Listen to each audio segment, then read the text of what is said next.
Well, I think we're up to video number 6. This is the HB-1B low transmit power issues. So a couple of things to cover for you. We'll do it pretty quick. The first one is what happened to the good unit. So I broke that while I was trying to compare to the bad unit. So this would be the good unit. And I'll zoom in and I'll think you can tell me if I zoom like sort of with it in the center of the screen. You can probably tell me what happened when L12 got a little bit hot enough to smoke. Well, the answer is it seems to have relocated itself, what would that be, to the southwest? So I need to heat that up apparently and take it off and then measure it, see if it's still at 10 microhenry. If it is, I'll put it back. If it's not, I think I have a 15 microhenry I'll put in there that is good enough for the output. And that should revive HB-1B, the good unit. Otherwise, it's in pretty good shape. It does show the difference, though, that I was going to highlight one more time. So on this radio, this is the emitter resistor, and it's a 0.39 ohm resistor. And the resistor is supposed to be under that coil, like back in the corner. And I can show you that on the bad unit, because I went investigating that. So here is the bad unit, and you can see right here, so this goes emitter, collector, base. So this is the emitter lead. And you can see faintly a trace that goes to this R330. That'd be a 33 ohm resistor, which goes to ground.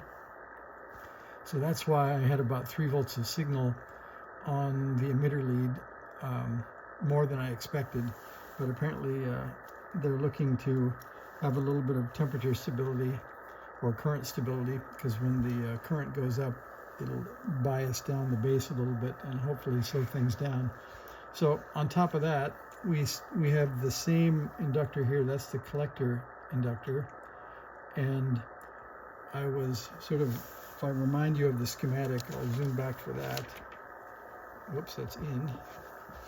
Okay, so there's our sort of output chain. And I can remind you that we're looking here at the output transistor. So there's R1, which is 33 ohms to ground. I can't find L13. I don't think they used it. And then we have this coil, or the transformer, that feeds the drive signal into the base. And this is our 33 ohm resistor that is here. So radios like the NorCal 40, they don't use this, I guess it's called a degeneration resistor. So I could short that and see if that brings the power output up, but I don't imagine that it will. Also, it's odd that I measured this resistor and it measures about 0.3 ohms. So I don't think it's a 0.3 ohm resistor with that 330 marking. So maybe shorting it would be interesting just to see what happens. So I don't have the answer to what's going to go fix the bad unit, the one that only had like, what did we decide, like 0.8 watts or something, or 0.4 watts of output. So then let's see, the other thing that came up was we've checked the bad one's emitter circuit. We found that extra resistor in it. The other one, somebody said, trying to figure out the ages of these radios, if we, I'm going to take the good one first, or what used to be the good one. Now they're both bad in different ways. So we'll power up and see if they report their software version. And they just say HB-1B 4-band.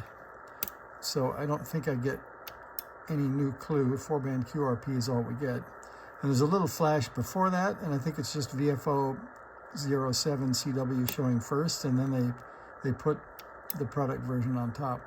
So I don't think there's any version info on this one.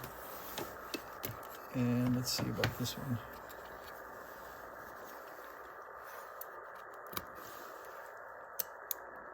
Same story. So I don't think we get any age of the two.